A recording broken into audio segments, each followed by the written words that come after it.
Hello everybody, and welcome back to another video. Today we are going to be discussing high probability liquidity pools and how we can have confidence in our targeting when entering trades. So getting right into it, let's look at the four main pillars of how we can look at high probability liquidity pools. Number one, we want to look for LTF, which stands for lower time frame liquidity, short of session liquidity.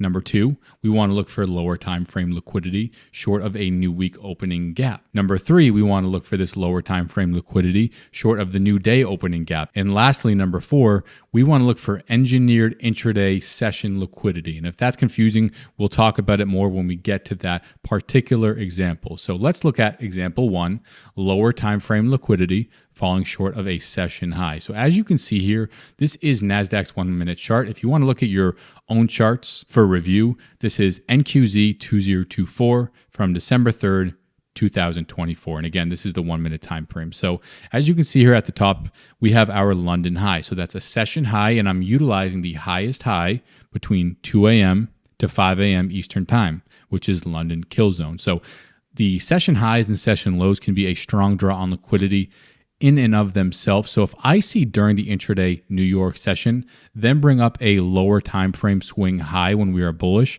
in close proximity to that session high, which again in this case is London high, that is a strong draw on liquidity. And if I see a long setup utilizing my macro power of three concepts in my macro power of three model, then I'm going to take a stab at that. Okay. On top of that, internally, I want to see as much engineered buy-side liquidity left behind for me to target. And it's not too complicated, just to add confluence to tell me, okay, there's more of a reason for price to get up there because we already have the London high. We have this intraday high that's falling just short of that.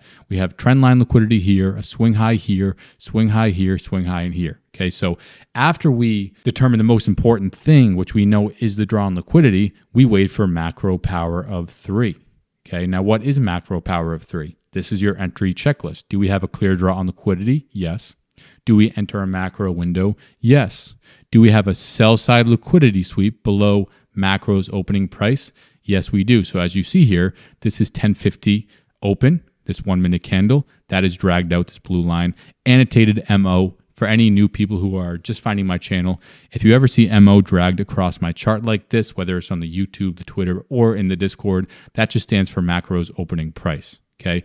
For a long setup, we want to see price go below there to serve as the manipulation phase, leaving behind all the buy side liquidity and running sell side. Okay, now additional algorithmic signatures for this particular setup.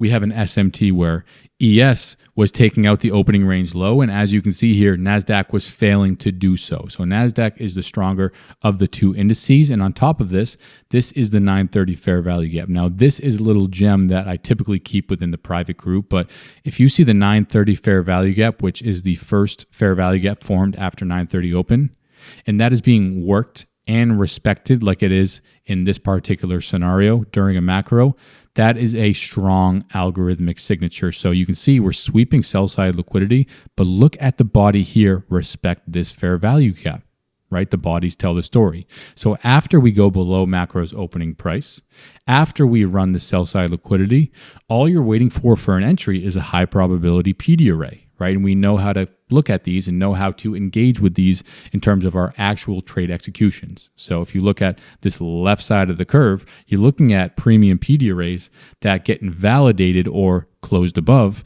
to get involved and enter your trade. So we have a SIBI here and we have a SIBI here, right? You can see with this one candle, we're accomplishing both the close above this lower SIBI and this one as well, right? So why is this one more important in this particular scenario? Well, if you look right to the left, we have a BISI or a bullish fair value gap overlapping with it. So this is a macro balanced price range. So all of this to say, you're seeing time aligning with price with a clear as day draw on liquidity, a high probability buy side liquidity pool, lower time frame liquidity falling short of your session high. After the close above, you're long, your stop loss is below this swing low. Okay, and we expand to the highs here, the intraday high and ultimately the London session high. Okay, now before I move forward with the next example, macro power of three, of course, the entry techniques are extremely precise. It's how I engage with price, but it doesn't matter if I don't have a clear draw on liquidity, right? Your draw on liquidity is the number one priority. If you have to play the guessing game and wonder, okay, I have equal highs above market price and I have equal lows below market price, you need to do nothing in those scenarios until there is clear draw on liquidity and clear manipulation. And then you use the macro power of 3 signatures to get involved for your high probability trading toolkit. Okay, so let's move forward and let's talk about our next example, lower time frame liquidity falling short of a new week opening gap. So as you can see here, this is the new week opening gap low, and we have engineered buy side liquidity. So we have a lower time frame high here with a relative equal high here. And just before we really get into it, NQZ 2024 again, November 28th, 2024. I highly encourage you guys to go back and look at your own charts for these examples, right? Don't just take my word for it. Go back and see these things in the charts because it's going to give you added confidence when live candles are printing out and these scenarios present themselves. Okay, so again, our number one priority, our job as traders is to identify a clear draw on liquidity and then try to find a time where we can get involved with clear logic. So we have relative equal highs here, right? But if we were just looking at this, yes, of course, relative equal highs can be a draw on liquidity. But when we also see the new week opening gap right above that, which in and of itself, we're often going to draw towards the new week opening gap, this is a strong draw on liquidity, right? Now, this is working during the Asia session. So this is the 7:50 p.m. to 8:10 p.m. macro. So we're just looking for these checklists, the clear draw on liquidity, to be met during these macro windows, right, for our entries. So we have buy side here. And what did I mention in the previous example? We want to see as much internal buy side liquidity left behind to add to our narrative, to add to our directional bias, right? So if ultimately we think we're going to see price go up here, internally, we want to see this right here where they're building more equal highs. We enter the 7:50 p.m. macro window right here and we expand lower, run a swing low here, find respect as an additional signature from a new day opening gap. And again, this is your homework. I suggest you go into this and find this new day opening gap. We wick into it, bodies respect it. So this is your KRP or key reference point macro model, which I have discussed on this channel before if you are new. We're seeing time and price align here. We're seeing manipulation with a clear draw on liquidity. Price expands above here, and this close is significant. Why? Because this SIBI, or bearish fair value gap, was utilized to send us lower. So even though it's not a tremendous, enormous move lower, this fair value gap's initial state of delivery was what? It was bearish. So after we close above, plain and simple, that is a change in the state of delivery, and it classifies this SIBI as a high probability bullish inversion. And this can be your entry model, right? But it only comes because of what? We have a clear draw on liquidity, and we have seen macro power of 3 manipulation and signatures be presented to us. Okay, the checklist is playing out, draw on liquidity, macro, sell side liquidity sweep, below macro opening price, high probability inversion entry. Let's move forward to the next example. We're going to talk about lower time frame liquidity falling short of the new day opening gap. And this is virtually the same setup as the previous example. And this is how you want your trading to be. You want to look for these repeatable scenarios in trading. So entering a session, you know exactly what type of situations and trades you want to take. You know what you are looking for. You're not stressed out.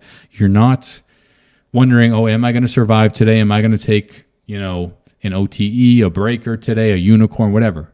You know what you're taking, but it all stems off of a clear, high probability liquidity pool.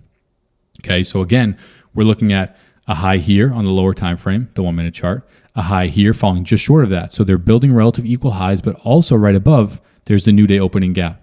This is a high probability liquidity pool. This is NQZ 2024 again from November 19th, 2024. And we're seeing the checklist play out. Right?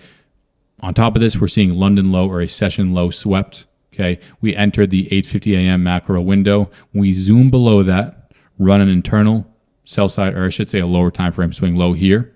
Okay. Close above a premium PD array. This is a macro inversion, a high probability PD array. When we have a clear draw on liquidity, a high probability buy side liquidity pool, when we have clear manipulation with London low being swept, and then also during the macro, sell side, a swing low being swept, which is what we want to see. And then that close above is your invalidation of bearish order flow. That bearish order flow is starting to break down. Okay, you can go long here. Your stop loss is below the swing low. We start to expand and eventually reach the high probability buy side liquidity pool. Okay, let's move on to our final example here. And we're going to talk about engineered intraday session liquidity. So this is the lunch high, right? This high here, session highs and session lows, as I mentioned at the start of tonight's video, is a strong draw on liquidity in and of itself. But if we see them do things like this, where they're bringing another swing high right there, and another swing high here, and another swing high here, and another swing high here in close proximity to that session high, which again is the lunch high, I'm looking at that as, okay, this is engineered buy side. They're just building this up. We're going to go lower and revisit this. So what does that mean? That's my bias. I want to be a buyer. If I see macro power 3 checklist play out, I'm going to take that long. We enter the 2:50 p.m. macro. We go below macro's opening price. We run a low here. We run a low here. And then we invalidate with a close above this premium Pediarite or this bearish fair value gap, come back into it. That's your long. And we eventually attack the high probability buy side liquidity pool. So I hope you guys enjoyed this video. Remember, your priority as trader before macro power 3, before whatever strategy you're using to actually engage and push the button, right, to engage with price, draw on liquidity is your number one priority. If there's no clear draw on liquidity, just please wait for there to be a scenario like the ones that we discussed tonight. If you guys have any questions, let me know in the comments, and I will talk with everybody soon.